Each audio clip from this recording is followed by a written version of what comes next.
All right. According to all the numbers here, we are live.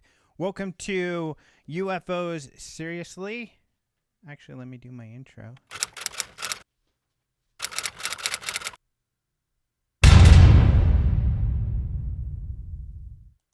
And now you can see me.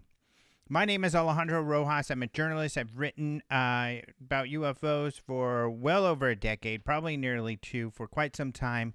And I've got thousands of articles out there. So if you Google practically any topic on UFOs, you'll find some of my articles. So I've been doing this for quite some time. And I've been writing for Open Minds TV, as many of you know. And this is the first time I'm doing my live stream here on my new channel, the Alejandro Advantage. And this is going to be, this channel is dedicated to just kind of all of my stuff. So it's UFOs and more. Some of the stuff you can see on here already is some tech type of stuff, overview type of thing, some space news and some information about space. And there'll be a lot more of that type of thing coming up in the future. So I wanted to put UFOs on here because, you know, I write a lot of mainstream stuff. I've interviewed astronauts and people related to sci-fi and entertainment. And I think one of my buddies, Brian Booth, who works in PR, may be watching right now. And he's hooked me up with a lot of this stuff. He works for this cool company, and what they do is promote science in sci-fi. He's also really into UFOs too, so that's a lot of fun. So on this show, what we do is we go over the UFO news of the week. And what we do is we look at it, since I'm a journalist, from kind of a mainstream journalism perspective. So we're looking at scientists, we're looking at really credible information, the TV shows, if there's anything to them, all of that sort of thing. So it's very grounded. And really, it's we're in this new arena where UFOs have become more of a legitimate topic, more of a mainstream safe topic to talk about. And we'll be discussing why and some of the latest things that are going on regarding all of that. It's a very exciting time. So if this is your first time tuning into the show, if you're interested in UFOs and maybe you're not like into all the aliens and everything, you're not so sure about all of that, but you want to know what's credible information out there, then this is the show for you. So let's move on. Let's see who's in the chat. So a few people made it over. If somebody asked, is this live video? Yes, it is. Cartola, hello, Cartola. Renee made it over. So a few of the regulars made it from Open Minds over to this channel because Open Minds TV, the YouTube channel, is where I used to post this stuff. And by the way, tons of really great UFO stuff over there. Very credible information, and I'll definitely often be referencing some of the videos over there. So we'll get into some of what's going on. Let's get into it right now. The number one thing I want to talk to you all about, let's go ahead and look at my browser, but let me bring this up. Close a couple of these windows. You don't need to see my emails. Here we go. Roswell. Mysteries Decoded. This is on the CW channel, and actually this is a television show that I helped produce. So I'm going to make my picture a little bigger so you guys can see me a little more. Hi. So I've been working with this production company for a while that's really into UFOs also, and they love what Open Minds does, and they like what I do. So they've been looking for different topics on UFOs to try to sell the television shows. Well, this is the first one they've gotten out there, which is this Roswell piece.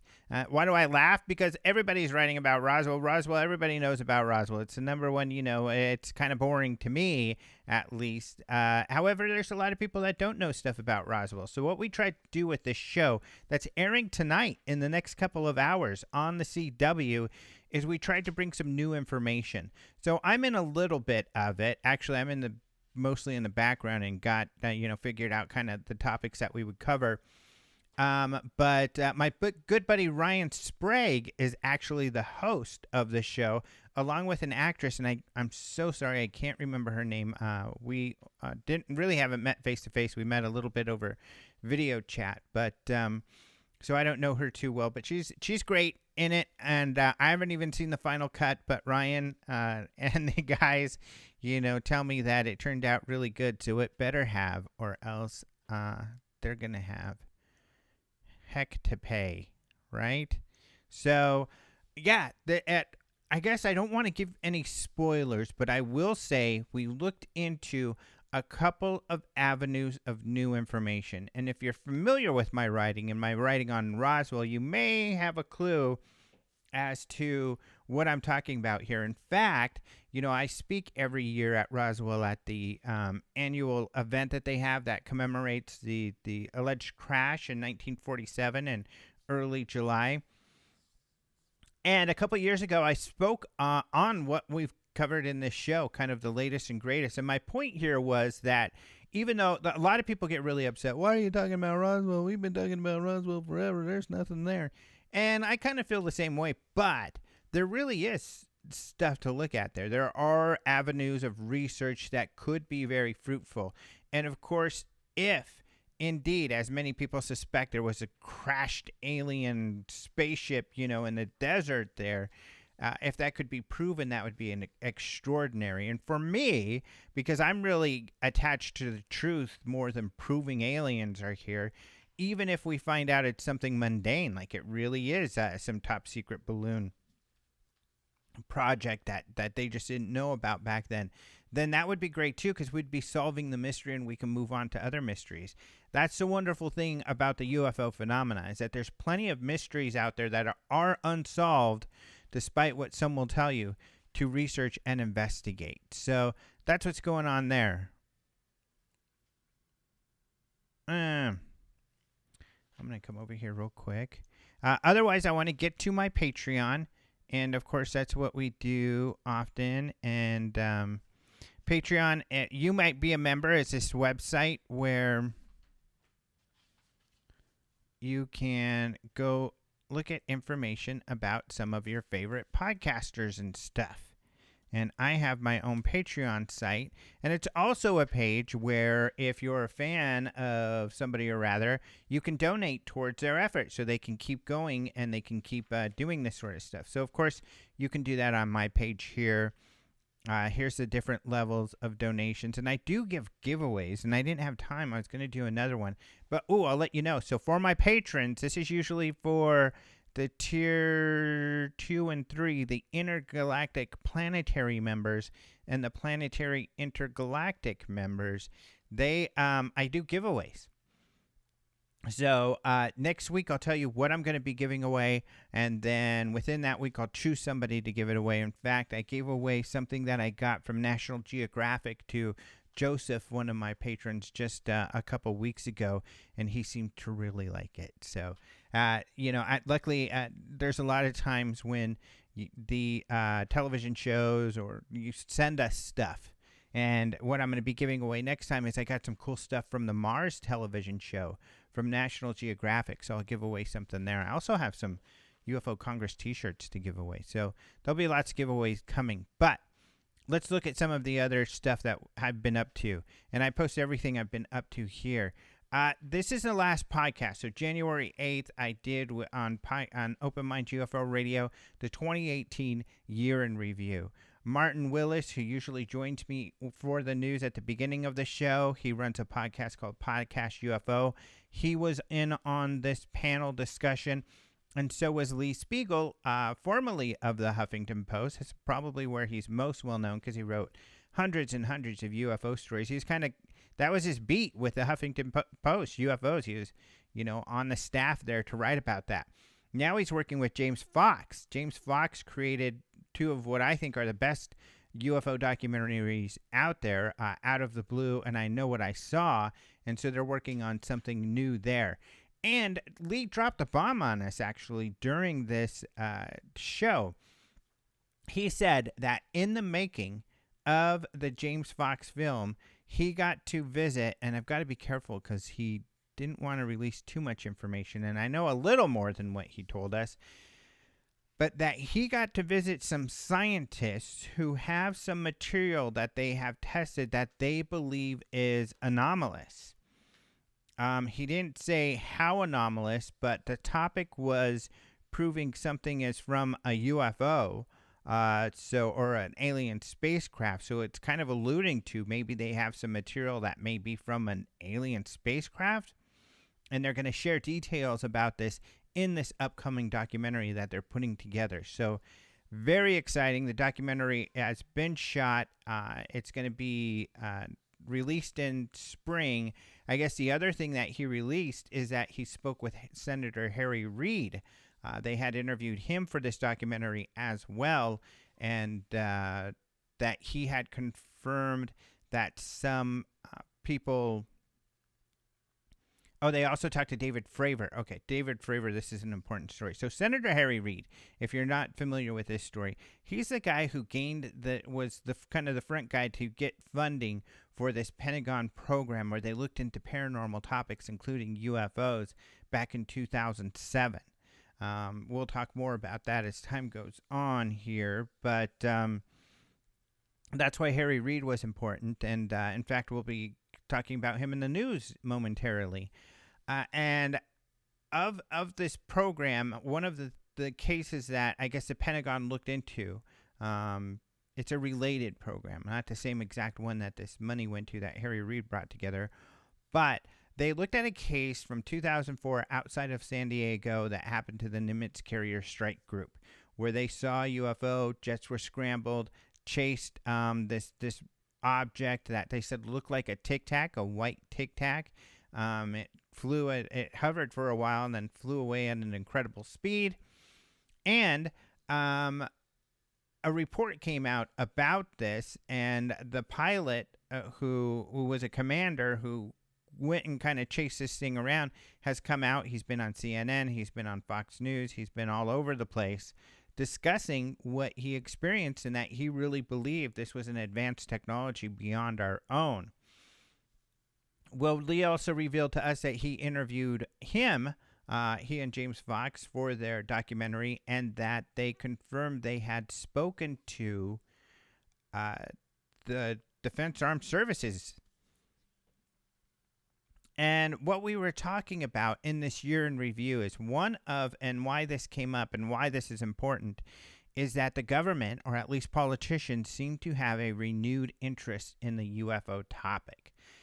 Even if you're a hardcore conspiracist and thinks the government knows so much, you would probably agree that maybe politicians don't know what are in the dark corridors of the Pentagon locked up or in Area 51. Well, regardless of how deep the secrets go or if there is any major conspiracy, what's interesting is right now, because of this Pentagon UFO program, and the news has come out about it, the politicians are taking more of a closer look at all of this, and we know from a couple sources that some of the congressional subcommittees of the House and the Senate have invited some of these witnesses, in particular David Fravor being one of them, to talk about UFO sightings and the UFO topic. Where that will go, I don't know, but that's a really significant development. One of the things we talked about here, and I've talked about on this show before, is that Luis Elizondo, who ran this government UFO program, ATIP, that it was written about in the in the New York Times last December 2017, actually, so now a couple Decembers ago. But Luis Elizondo says that really one of his main goals is not for him to be the person to release all this information about UFOs, even though it's due to him that we know about these Pentagon programs. He feels that, it's his job to kind of grease the wheels to inform the people who should be the people talking to the public and sharing this information. And because he's been public, he's had a lot of requests to come talk about this or that. In fact, the UFO Congress was one of the very first organizations he talked to, and we have an exclusive interview with Lou Elizondo. I'll put it in the card so it pops up there at the UFO Congress YouTube site with Lou Elizondo. But he's kind of pulling back from doing these interviews because, like he says, he's not a spokesperson. He shouldn't be the guy out there talking. And it seems like they're making some headway behind the scenes with politicians. So that would be really interesting if we have something going on in those arenas. So that's some of the interesting things we talked about. We talked about some of the great cases because this Pentagon program has come about. There have been kind of an openness about UFOs. So, for instance, there's a writer for this website called the War Zone, and it's part of a website called The Drive. And this guy is a defense writer. He writes about defense. He's well known in the defense community. But he has an interest in UFOs. His name is Tyler Rogaway. I interviewed him actually a few months ago, and he told me that everybody in aviation is into UFOs. If you talk to someone in aviation and they tell you they're not into UFOs, they're lying. He went so far as to say that. So he has felt it more emboldened. He's felt it's more okay for him to write about UFO stories. So he's released some really good ones where he's been able to get audio recordings from the FAA. 3 cases where you could hear these pilots talking about their UFO sightings. I think one was in Alaska, the latest one. There's one in California, I think up until Washington, and then or Oregon, and then another one in Arizona right near here. And so these stories, the Arizona, New Mexico one, actually made a lot of news. But the California, Oregon one is actually even more interesting because they had some radar. They're incredible stories. I have written about them. And in fact, I'm going to show you here. If you click the link, it'll take you to Open Minds. And you'll see links to all of these really interesting stories that we talked about right here in the notes for the show. And then you can listen to the show right here. But here's one right here. Multiple pilots over California and Oregon experience a UFO encounter. Jets were scrambled. Really good case. I can't remember all the details, but essentially there was a commercial jet flying from California to Oregon, and he saw some object he couldn't identify that seemed to be going as fast as him. The control tower asked some other flights that were in the area if they could see it also. They said that they could. At some point, they lost track of it, and it showed up in a different place. As these pilots were landing in Oregon, they were all headed to the same airport. There was Tyler Rogaway figured this out. This is really interesting. He got this information from the FAA. There was a discussion in the FAA as to what they should do, and they actually were thinking about asking one of these commercial planes to follow it. But then they thought, it could be dangerous. We don't know. We can't put their lives at risk, so we better just tell them to land, and we'll see if we can get some jets scrambled. Well, those planes landed. The object disappeared from radar. The jets came in, and the object was gone. So this is significant in that these recordings of this object on radar. You shouldn't have an object that just disappears and reappears like that. The speeds, the altitudes, there's a lot of strangeness about the object that they all saw and recorded there. So it's a really good case, and he did so much research and has so much information following this case that it's pretty extraordinary. So I would highly recommend that people look at that and listen. It takes a lot of research. Here's the New Mexico, Arizona one as well. And then when I talked about those government programs and stuff like that, here's one story: congressional hearings on UFO suggested by Space Subcommittee. UFO sightings may be falling, but Congress is still paying attention. This is an article in The Guardian written by Nick Pope, who used to run a UFO desk in the UK for the Ministry of Defense in the UK. So he's kind of like an Elizondo from the UK. So really cool stuff. Lots of stuff like that.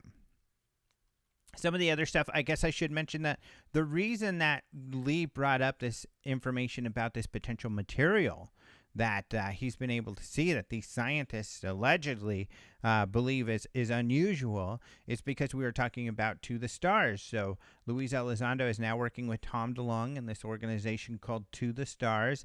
And one of the things they're doing besides trying to talk to Congress people and stuff is they're examining UFO materials as well. They're examining materials. Remember, a UFO is an unidentified flying object. Doesn't mean it's extraterrestrial. But they're examining these materials to see if they are extraterrestrial in nature. And that would be really difficult. One of the people that I interviewed, and let's see, if you go to, I think because this is really interesting. Oh, if you go to Open Minds UFO Radio, that's the program, the podcast, of course, as you know. And you go down here to Chris Cogswell. He's actually a chemical engineer. He's got a PhD. And we discussed with him, well, what would it take to prove an object is from outer space? So, for example, the Roswell show tonight, that's one of the things we're doing. There's a little spoiler. We're looking at some metals that may be from these alleged spacecraft. What would it take to prove that? He brought up essentially 3 points. First, you'd have to prove it is manufactured. But not just manufactured, it demonstrates a technology beyond what we could do. It's a good point. You have to prove that it was made off planet. And you have to prove that it's of a nature that is unusual to something that we would have here or not, we wouldn't be capable of. So he makes some points. He gets really highly technical in here, but he makes more points about that. Oh, look, there's Nick Pope. There's my latest interview with him on that very topic that we were talking about. So lots of great interviews here. If you're not listening to the podcast, you got to do it. So let's see. That's some of the stuff we talked about. I guess I can go back, look at some of the other stories that were on there, but that's pretty much the gist of some of the exciting stuff we talked about. One of the other things we talked about is kind of what I referred to before, which kind of might have confused some of you when I said that this project that Luis Elizondo or that Harry Reid got the money for wasn't just for UFOs, because in the news that's what we've heard. It's a secret Pentagon UFO project. They revealed a secret Pentagon UFO project. Well, in this story from George Knapp that not a lot of people have paid attention to, and that the headline did not really allude to the importance of the story. So here's the story. I-Team. Documents prove secret UFO study based in Nevada. Oh, interesting. But boring. Who cares? I mean, it's based in Nevada. That sounds really boring. And I don't know why he put the headline so boring. There's something called burying the lead you may hear of, where you write a story and you include some bombshell information. But if it's information you don't want the public to make a big deal about, you kind of, which would be the lead. I mean, the most bombshell information should be the lead. So should be in the title, should be in the opening paragraph. But in this case, it wasn't. And so I don't know. I hope I'm a huge fan of George Knapp, so I hope he doesn't take offense to me saying something like that. But I don't understand why. Because in this story, this is a story where it was really revealed that money actually went towards this program, the Advanced Aerospace Weapons System Application Program, or OSAP. And that money was dedicated to investigating all the paranormal, like lots of paranormal, in particular this ranch in Utah that was owned by Robert Bigelow, who owns Bigelow Aerospace, that supposedly has a bunch of paranormal activity. It's called the Skinwalker Ranch.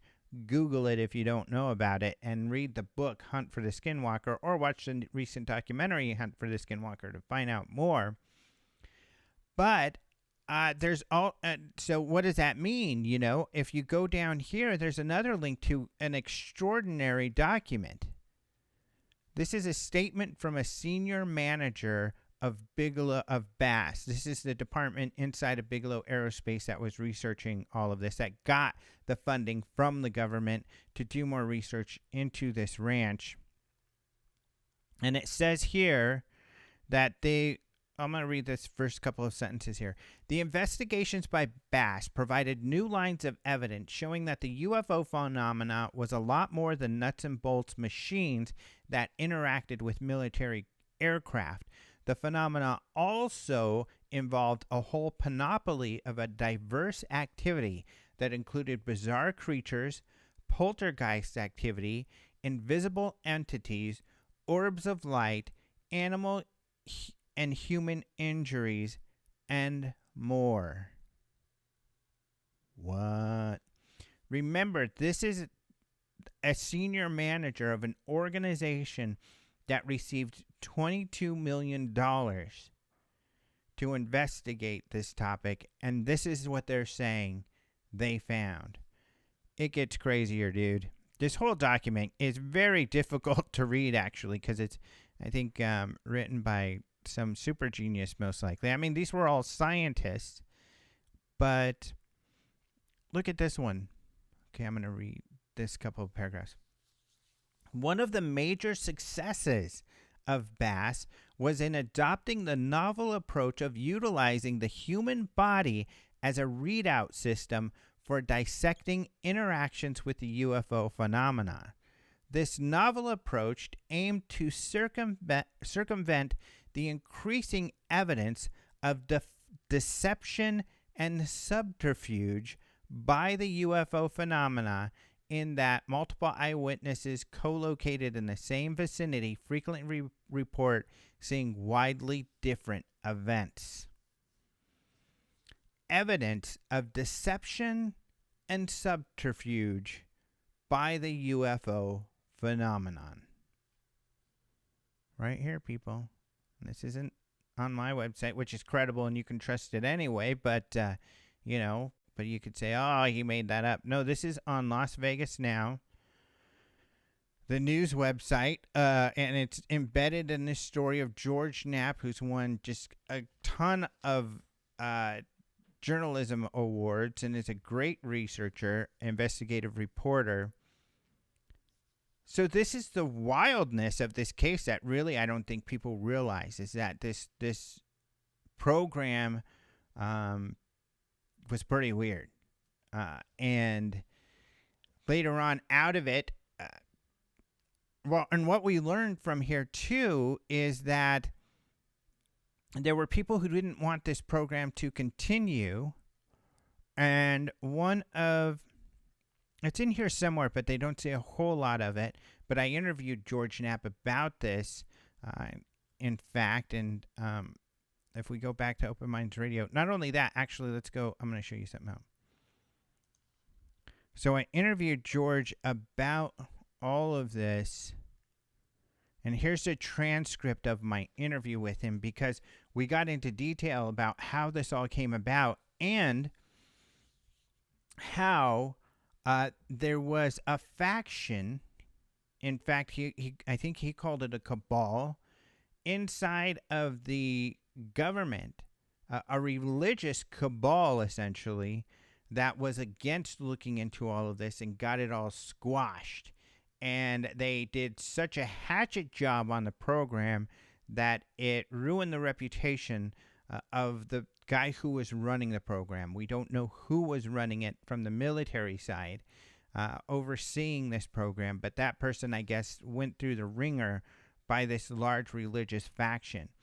We know also some about it from Lou Elizondo, because he wrote about this recently on the To the Stars website, and he said these guys, he doesn't agree with them, but they felt this stuff is satanic, so hands off, we need to leave it alone, or because this is bad.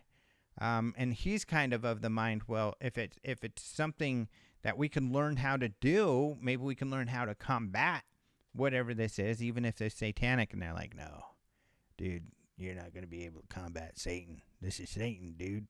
Come on. But I interviewed, George referred me to Nick Redfern, who I've interviewed quite a bit, but he had written a book on this, and he had gotten some insight into this cabal that nobody has before, and he's written a book on it. And he says there are some of those people in that cabal that believe that this stuff is satanic, but they do want to try to obtain Satan's technology and power, so they wanted to investigate it for those purposes. But of course, Lou Elizondo and many others, I don't know what the percentages are, do not feel it has anything to do with Satan. And I think most of the people in the public, like most of you all watching right now, don't believe it has anything to do with Satan.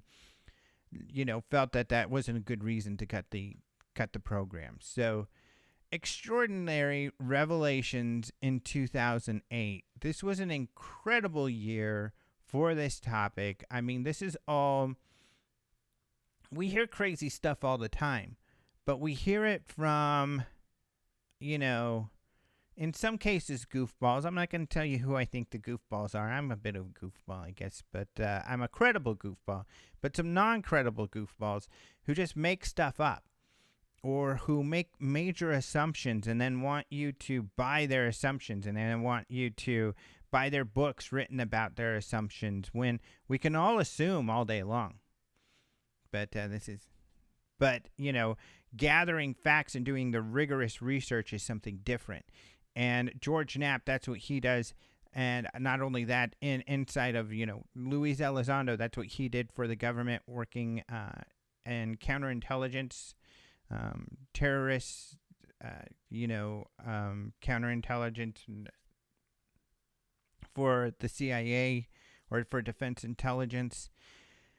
I mean, these are much, much, much more credible sources than we've ever had in the past, telling us some pretty extraordinary things. And Luis Elizondo says, this is disclosure.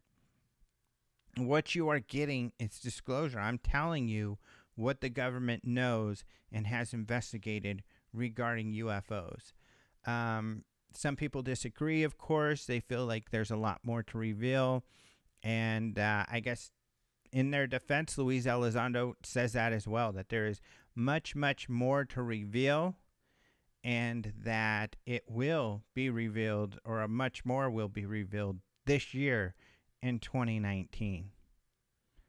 So I'll leave you with that. We're going to have another amazing year. So pay attention. You better watch my show, this live show every week, because if you don't, you're going to miss the good stuff and then you'll regret it. Let's see what else. So here's some other stuff going on that I've written about. Project Blue Book. Did some of you watch Project Blue Book? It just started on Tuesday on the History Channel. It's all about the real Project Blue Book and the real Dr. J. Allen Hynek, who was a consultant for Project Blue Book, and he worked with the Air Force on this. This is my story on Den of Geek. One of my stories, I have two.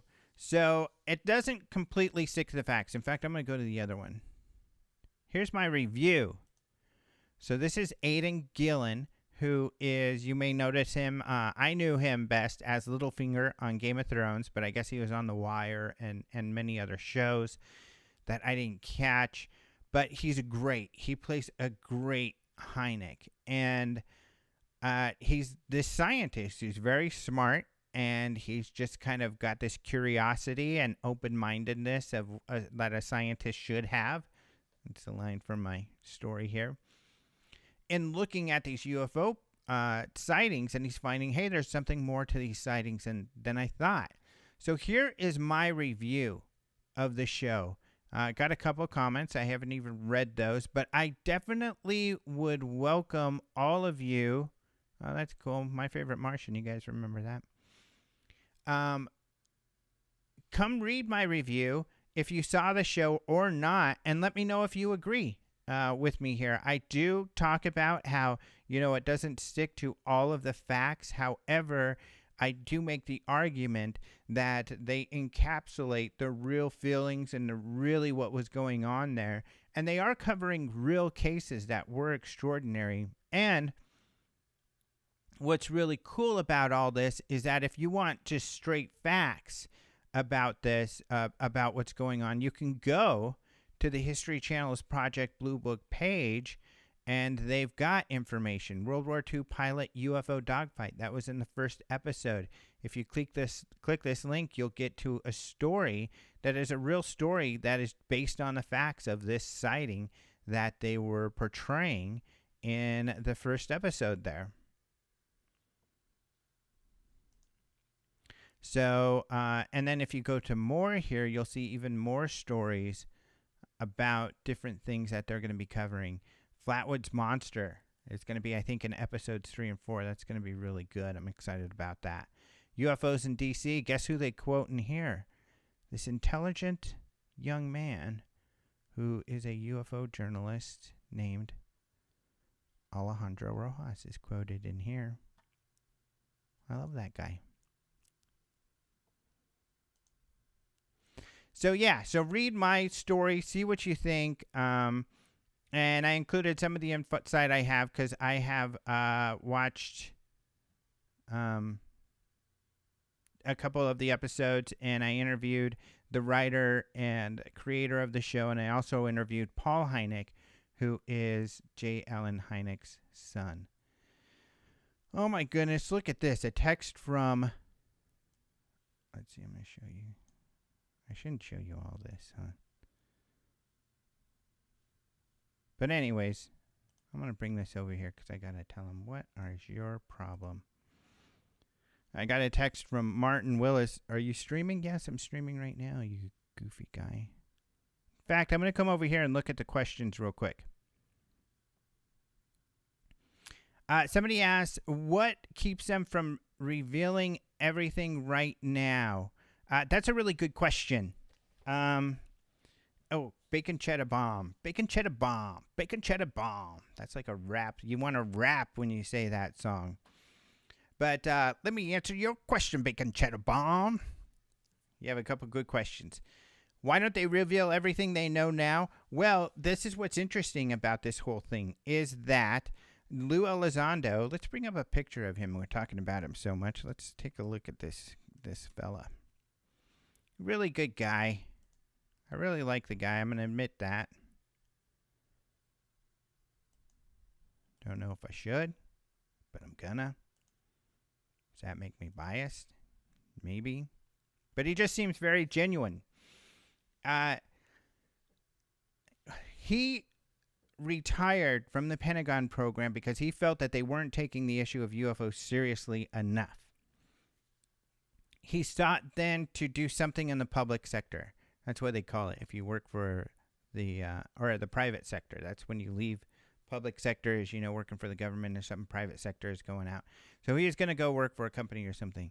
Then he was approached by Tom DeLonge and the Stars guys, mostly made up of some defense or CIA and scientists and stuff like this. And they said, hey, we know you worked with Bigelow or you worked on this program. Why don't you come work to the Stars and do some more UFO investigation? He said, heck yeah, that's what I want to do. So he came to work for Tom DeLonge, and when he did, he was part of the press conference when Tom DeLonge announced his To the Stars Academy to investigate UFOs. And then and he said, I worked on a Pentagon UFO project. So people were like, including me and others, what is he talking about? If you listen to my podcast with Leslie Kane, a journalist who writes about UFOs, right after this happened, her and I were like, why is nobody paying attention of this incredible claim that this guy is saying? And so little did I know, soon after our discussion with Leslie Kane, she actually hooked up with some New York Times writers, and they did investigate, and she was one of the co-writers for that New York Times article.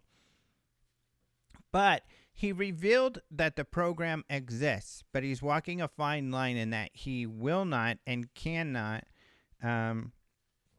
disclose anything that's still classified.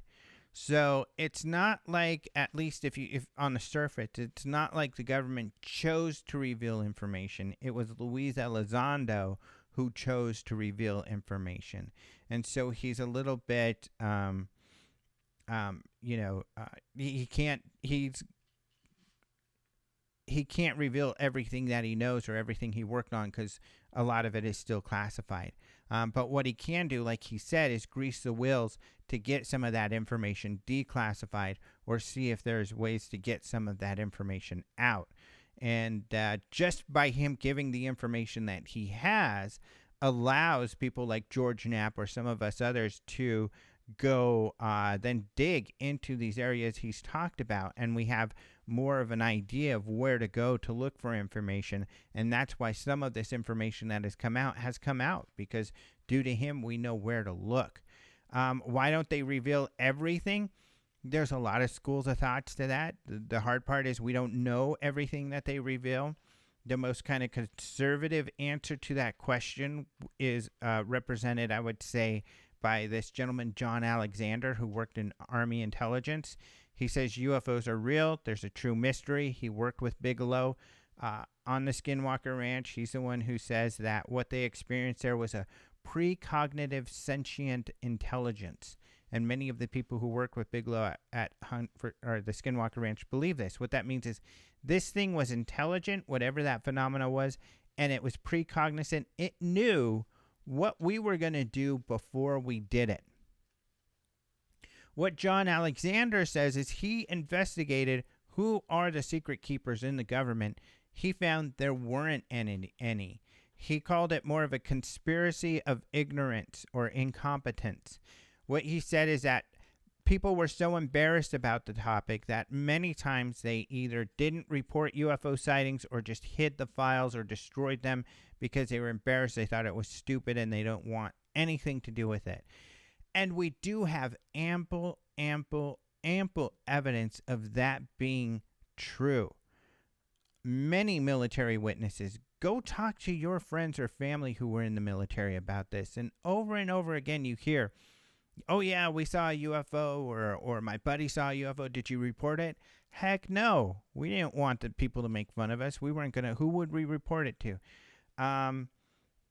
However, to argue, to say, we do know that some of these files did go to somewhere. So somewhere they must have been investigating. And it seems as though John Alexander doesn't have all the answers. And so there could be things John Alexander doesn't know. And then on the flip side, you have, of course, people, I don't know, David Icke, who believes that reptilian aliens are controlling the government and the world, and that the Queen is a reptilian alien, and that they, of England, and that they eat babies because they need babies' blood to survive, or I don't know, really wild stuff. So you got a whole gamut here. So what is the truth?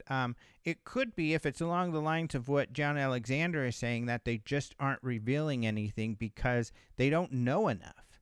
What are you going to say if you don't know what's going on? So let's say you're the military, you're a general. You're scrambling jets, you're chasing these things, they outmaneuver your jets, they fly away. You know that this is technology that is beyond ours and must be from elsewhere. But what are you going to say if a public relations person comes to you and says, well, do we want to reveal this to the public? What am I supposed to tell the public? That there's this weird crap going on that we can't do anything about? I can see why they would be hesitant or wouldn't want to say that. Although, I think many of you will agree, and I think Luis Elizondo agrees, that that's not a good excuse. We still need to tell the public what's going on. We still need to tell them what we know, because that's the right thing to do. John Podesta is someone who has been in the government, worked for the Clintons and everything. He agrees with that. Just so I'm not taking sides, you have some reporters like Tucker Carlson and Fox News. He's been covering this a lot because he feels that way. So, a lot of people feel that way. So, great question, Check-a-Bacon Bomb. Let me see. Most people say you made me hungry. Well, I'm a vegetarian, so the bacon part doesn't get me excited, but the bacon does. What you asked another interesting question. Oh, you said it seems like they embellished the story a bit for the show. That they embellished the Project Blue Book for the show. I would agree. You got to dramatize it. You got to make it interesting. So they definitely did some embellishment.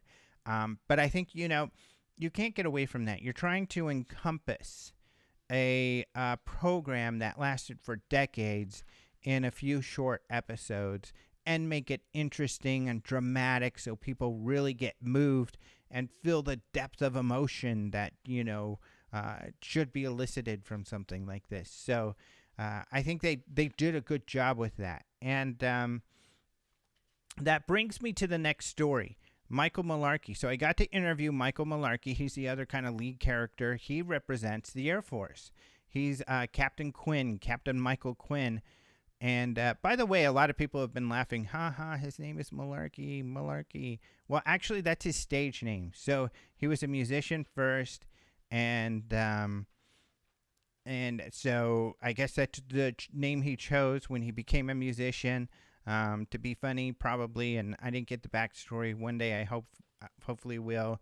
Then somebody probably noticed he's very attractive, and they put him on TV, and one of the things he was in Vampire Diaries, and sure enough, a bunch of ladies have fallen in love, and he's super popular because he's such a good-looking guy. But so which is great because he's now on this show, and which is a great show, and hopefully he's a big draw. And he's really interesting. This interview was great. He said, I definitely got the bug, and I'm pretty far down the wormhole.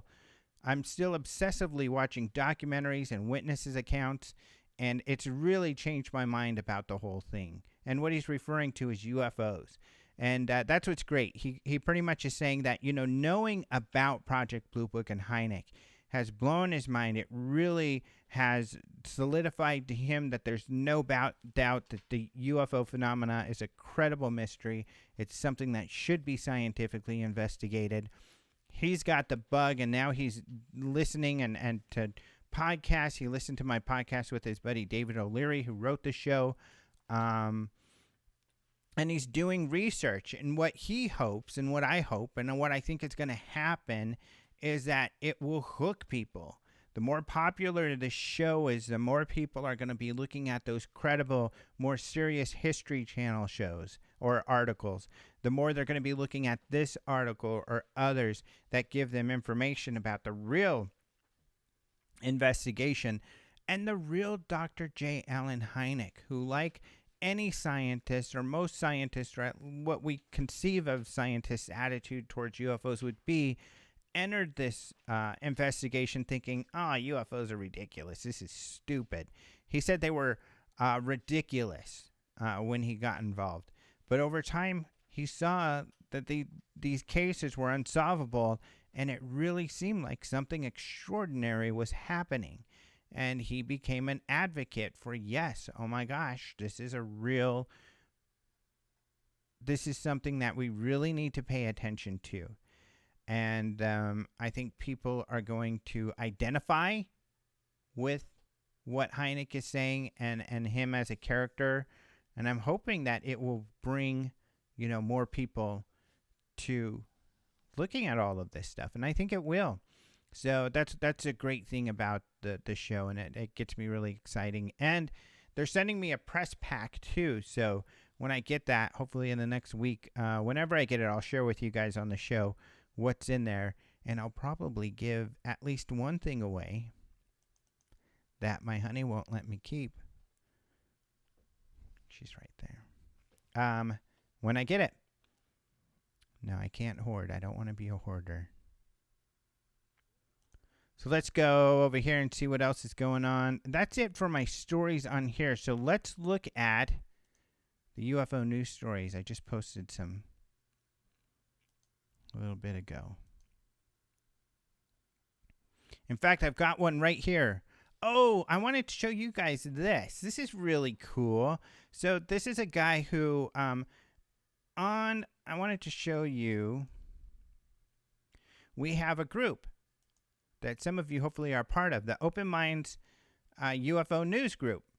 And so we post UFO news here. And so you'll see lots of great news stories, some of which I'm going to cover with you in just a second. But one of the members in the group, oh yeah, look at this, guys. See right over my shoulder here?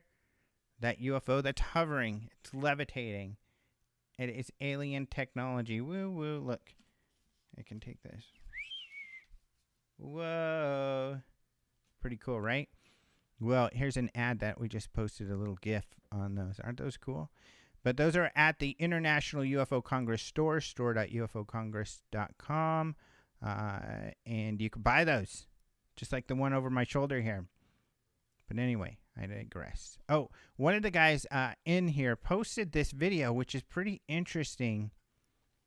Look at that. See that thing? Looks like it was caught on a drone. Wow. What the heck? That's pretty weird. I like this video. So that's really weird. See it turn right there? Turn, fly. Now, bugs and birds get caught on these cameras sometimes, and they can look kind of strange. And it's entirely possible that's what that is. But I don't know, guys. That looks pretty weird, huh? Someone was saying, well, it could be CGI. That's true. That's true. So I've got some buddies who are pros at looking at this kind of stuff. And we're going to have to get them to see what they think. Wow. Special effects are me. That's not in the video. Wow.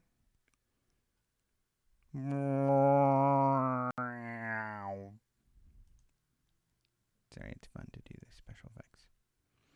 So yeah, that's a really cool video that somebody posted here. But you may have seen some of the headlines right there. This is one of those headlines. Oops. No, it's not. This is one of those headlines. Harry Reid. So I just talked about Harry Reid. Well, he just did an interview recently on a PBS station. I think as recent as like yesterday. And he's still saying that we need to do UFO research. We should be looking for UFOs. Here's a quote. I personally don't know if there exists little green men other places. I kind of doubt that, but I do believe that the information we have indicates we should do a lot more study. We have hundreds and hundreds of people that have seen the same thing, something in the sky. It moves a certain way. Pretty interesting. So here's another one. I'm going to have a call with a member of the Senate in an hour or two where we have people in the military who want to come and tell somebody what they've seen. So more evidence. He's bringing this stuff to Congress. What we've found in the past is that these pilots, when they see something strange like this, they're prone not to report it for fear that their bosses will think there's something wrong with them. It's exactly what we were just talking about, where, you know, like I said, ask your family or members who have been in the military if they've seen a UFO, and they'll probably say something like this. I saw something, but I wasn't going to say anything to anybody. But anyway, they're prone not to report it for fear that their bosses will think something's wrong with them and they don't get the promotion. So many, many times they don't say a word to anybody about these strange things. The facts are they need a place to be able to report this. And that's what I'm going to work on in a couple of hours to make sure that somebody I think's a powerful member in Congress, I want him to be able to sit down and talk to some of these pilots who have seen these things. I can arrange this because of the contacts I have with the members of Congress. I'm going to bring up this picture while I take a drink. Sorry about that. My mouth was getting dry. Yeah, so a great story. You could read more about this. And in fact, in this Open Mind UFO group that I was talking about, I posted here. Where is it? Here it is. I posted here the interview that he said all this in and the full transcript from that interview so you can read word for word what Harry Reid said about UFOs. And this is all thanks to Giuliano Marinkovic, who is actually a researcher. He's a journalist who's been compiling all of this information about ATIP and everything we've been talking about, and sends it out to some of us researchers. So thank you so much for that, Giuliano. So that's been very helpful. So you can come read this here. So there's a couple of the headlines. Here's another headline. You probably saw the pictures of this. Larry King, what? Bob Lazar and Jeremy Corbell, what? Bob Lazar and Jeremy Corbell. So, yeah, so Bob Lazar and Jeremy Corbell were just the other day interviewed by Larry King. This isn't the first time Larry King has done UFO interviews. In fact, he interviewed Tom DeLonge with James Fox and Michael Shermer, a skeptic, all three of them together. So James Fox was a documentary guy I mentioned before. He's working with Lee Spiegel, who supposedly has some bombshells to drop on us when they release their documentary. Tom DeLonge, who of course is running To the Stars. And Larry King has done a lot of different interviews over the years. So, because Jeremy Corbell has this new documentary out about Bob Lazar, apparently they were able to get on the Larry King show. So, Bob Lazar here in the late 80s came out anonymously saying he worked on alien technology at Area 51, actually a lab underground just south of Area 51 next to Papoose Lake. He then, a few months later, George Knapp did more investigations to verify his claims, felt that there was enough there that he wanted to talk to him some more. Then Lazar went on the record that he indeed did do that, worked on these alien spaceships, and these stories that George Knapp had broke along with his other colleagues at KLAS made Area 51 famous. And in the early 90s, for those of you young folk out there who don't even realize this, Area 51 wasn't always famous. It wasn't until the early 90s when Bob Lazar came out and talked that, boom, it exploded. And what's funny is for many years, nobody believed Area 51 really existed because they didn't believe Bob Lazar. But Area 51 was real. I even had done, in fact, I took the Kardashians there. And at the time, the government was denying that the base existed. And because of that, because it was attached to these alien claims, for many years as a UFO researcher and someone into, science and tech and stuff like that, I would talk to people about Area 51 and they'd roll their eyes. There's no really Area 51. There is. And so just a few years ago, the CIA finally admitted that there is an Area 51. Certainly, they did not say there's anything to do with aliens there, and I can't say for sure there is, but that it was a top secret base created by Skunkworks, Lockheed Martin organization to build, at the behest of the CIA, to build spy planes. And that's where they built the U-2, the SR-71 stealth aircraft. So here's an interview. You can see it's about 26 minutes long. I'll try to put it in the cards here so it'll show up there and as a link. But yeah, you'll definitely want to check this out if you're interested. I think it's interesting anyway because I'm still on the fence. I can't bring myself to believe everything Lazar's saying. But at the same time, even if he's lying, I think that this story is really, really important. I think there's something weird going on here. Very strange. So let's see what else is going on here. Signals from space. So you've probably seen a lot about this, that there have been some more FRBs, fast radio bursts. These are bursts of signals that are coming from deep space that have a peculiar pattern to them. Nobody knows necessarily what they are. This article is where they speculate some of the possibilities.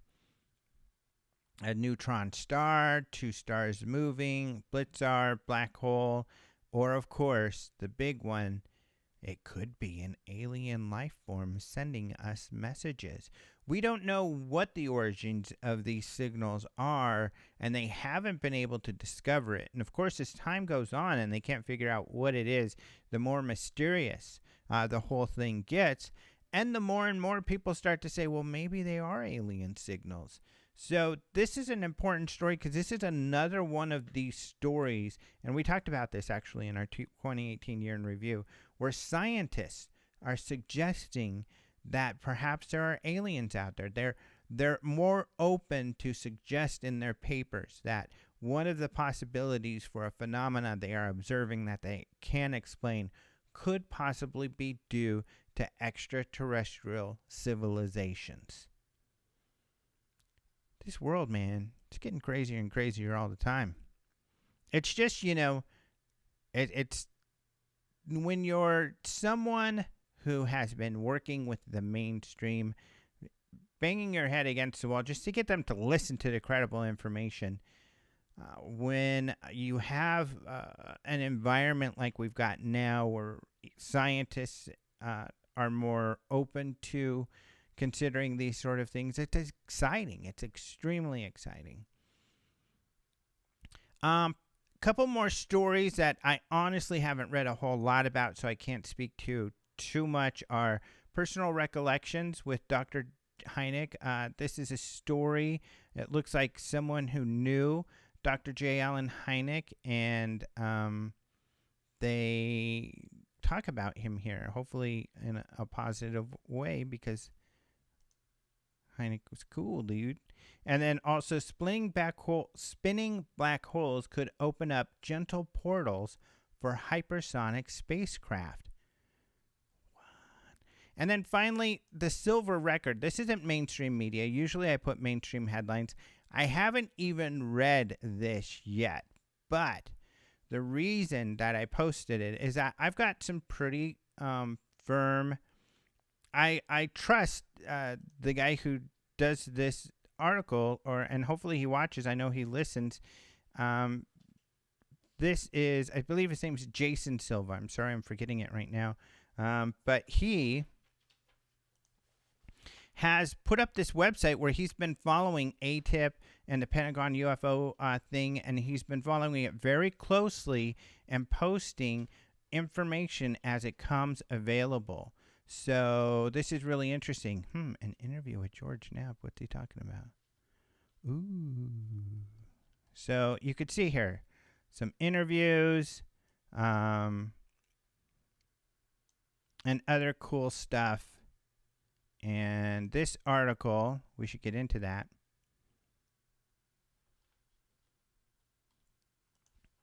Is about experiencers' unique intuition and biomarkers. It's about a couple of scientists, Dr. Gary Nolan and Dr. Kit Green, who have been investigating the paranormal and some of their discoveries. And these are guys that actually have been investigating the paranormal since before it was cool to do it.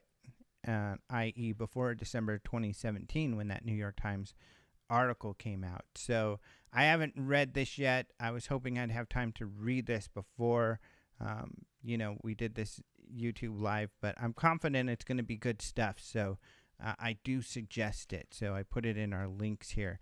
By the way, if you go to openminds.tv, these headlines here you're going to see right here on the front page. Is where we have the latest and greatest headlines. So if you don't see it there, you can go to articles and then go to daily UFO headlines. And this is really helpful because what you can do here is look at headlines, UFO stories in the media going back years and years. And so it's great research because a lot of these are really great stories because, I've mined these from looking at mainstream media across the country to see what they're writing about. Some of these, of course, are New York Times, Washington Post, NBC News. But a lot of these are also, here's a UFO scientific research blog, History Channel stuff, the New Zealand Herald. So stuff from all over the world, the Rio Doso News, Sarasota Herald Tribune. So these are, local media outlets as well, but mainstream, because I think that's important. It's keeping an eye on, or keeping a handle on the pulse of what's going on and how our culture is viewing and taking in, the whole UFO phenomena. So that's what that's all about, peeps. Let's see what questions they are.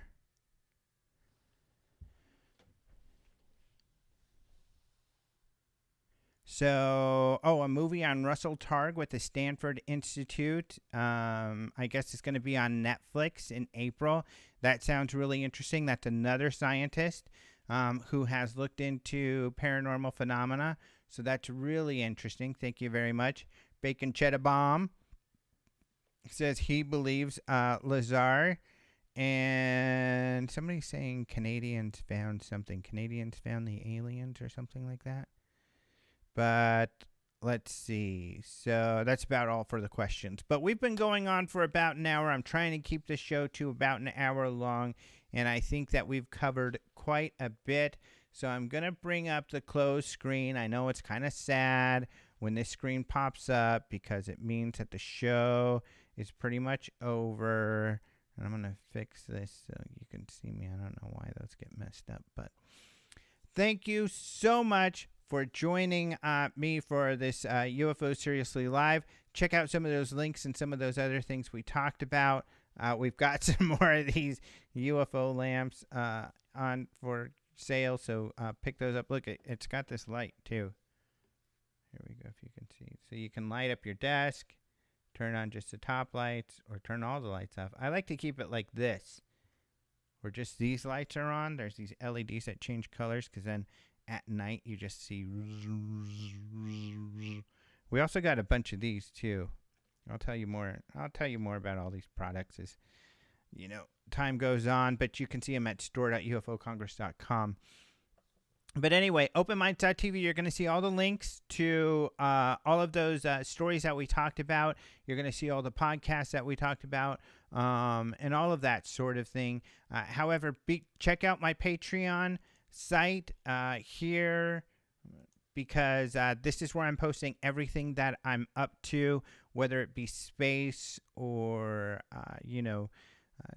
talking with actors or actresses or, screenwriters. I get to talk to all these types of people, or everything that's going on. You'll see here, Helen's Hope Chest, a great place to donate if you're in the Phoenix area. So that will be here. And then do subscribe to this channel. So click that subscribe button wherever it is, and then click the little bell, because there's a little bell icon. I think it's down this way, and that will make sure you're notified anytime I post a video, because I'm going to be posting a video, more videos about all of this sort of thing. So about space, about all kinds of stuff. When I go to cool places, which I get to do, I get to go to AlienCon, I get to go to this, I get to go to that.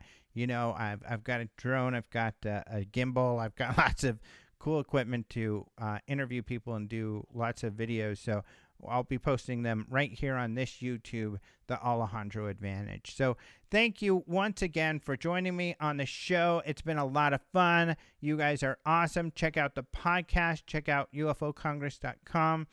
And I want to thank Lee and Martin for joining us on the show. I want to thank George Knapp, because he is one of the people who made 2018 extraordinary. Jeremy Corbell has been really worked with us a lot to get us exclusive information about his documentaries. I've got an interview with both of those people. And I want to thank Ryan Sprague, just to remind you one more time. I want to thank Ryan, who is the host of Roswell Mysteries Decoded. So now all of you, go to your television, turn on your cable TV, and get ready. Find the CW channel and get ready to watch Roswell Mysteries Decoded. And until next week, we'll see you later, people. Adios, muchachos.